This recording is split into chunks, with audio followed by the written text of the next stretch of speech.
Are you struggling with shoulder pain? Are you finding yourself waking up at night or having trouble getting to sleep because your shoulder hurts when you lay on it in a certain way? If so, you may be dealing with a rotator cuff problem.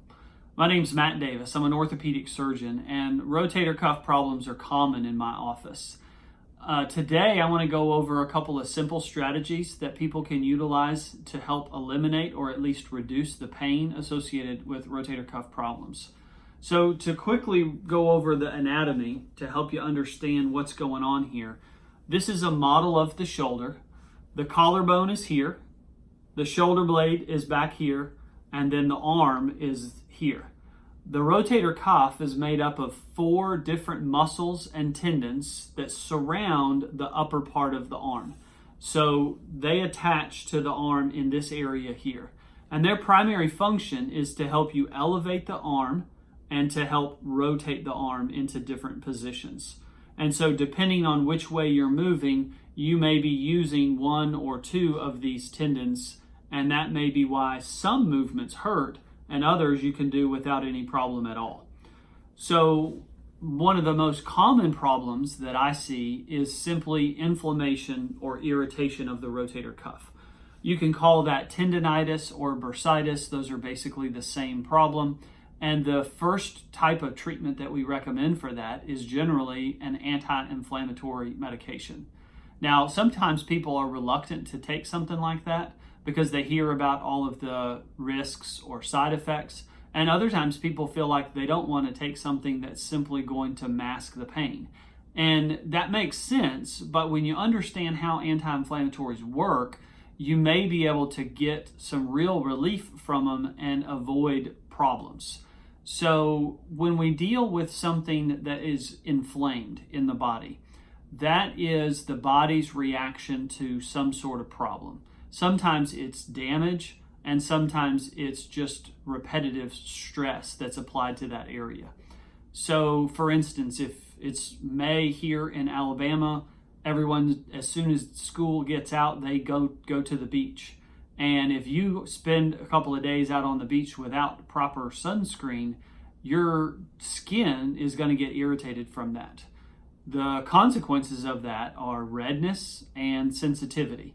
So now something that didn't used to hurt, like someone rubbing your shoulders or scratching you on the back, suddenly becomes very painful. It doesn't mean that it's a permanent condition. It doesn't mean that it's never going to go away. It just means that right now, while your body is recovering from this insult, things are a little bit jacked up. And I see that a lot in the shoulder. Sometimes people will do something, playing a sport, doing an exercise, moving, or doing a household project, or just even sometimes the way they sleep, the position that they put their arm in can irritate the rotator cuff. And then after it's irritated, just normal day-to-day activities are enough to cause pain and a feeling of weakness. So anti-inflammatories can help calm that down. It's very similar to putting aloe vera on a sunburn. Or the other way to understand this is if you had a small campfire and you're trying to put the campfire out, you can just sit there and wait for it to burn out. But if you keep adding fuel to that campfire, it's not going to burn out.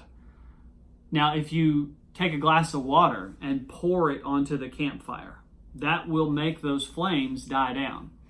But if you don't completely douse everything, if you just pour water on a portion of the fire, then the flames may die down temporarily, but if the fire is still smoldering, over time you may get another flare-up of that fire, so it may catch flame again.